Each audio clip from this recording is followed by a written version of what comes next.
Once upon a time in a small neighborhood, there was a man named Sammy who never believed in doing good deeds.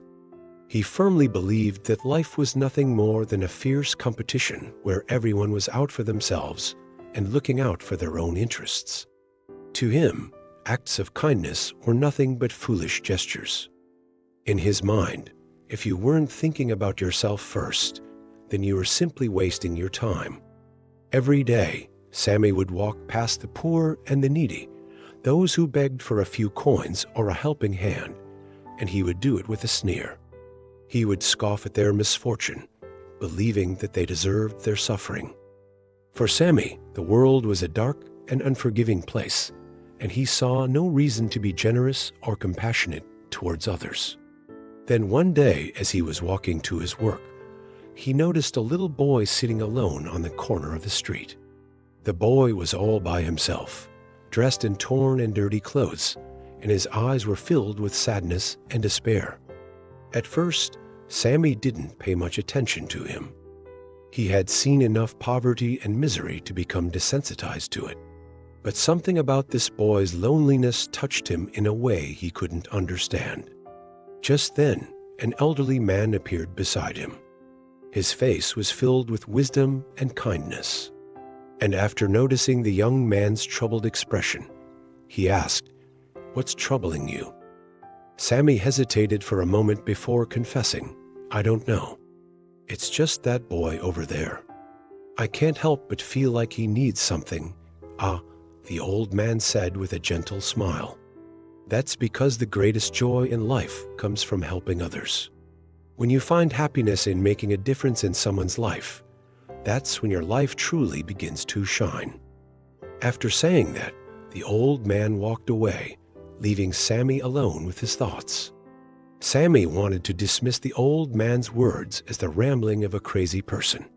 But as he continued his walk to work, he found himself thinking about what the old man had said. The words echoed in his mind, and for the first time, Sammy started to question his belief that life was all about looking out for number one.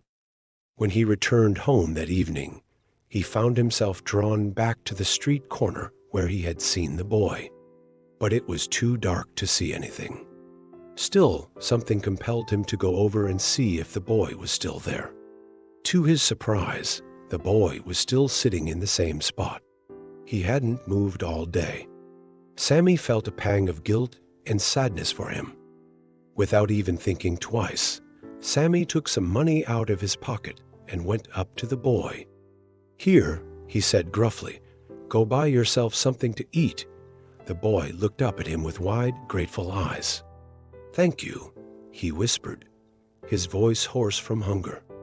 "I was beginning to think that nobody cared about me." Sammy felt a lump forming in his throat.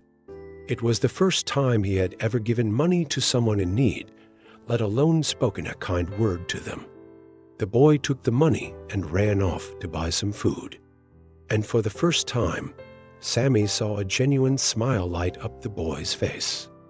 As he watched the boy eat, Sammy felt a warmth spread through his chest. It was a feeling he had never experienced before, and it brought tears to his eyes. In that moment, he realized that the old man was right. The greatest joy in life came not from hoarding money or possessions, but from sharing what he had with those who were less fortunate. From that day forward, Sammy became a different person. He started helping the poor and the needy, not because he wanted recognition or praise, but because it made him feel alive. He discovered that the old man was right.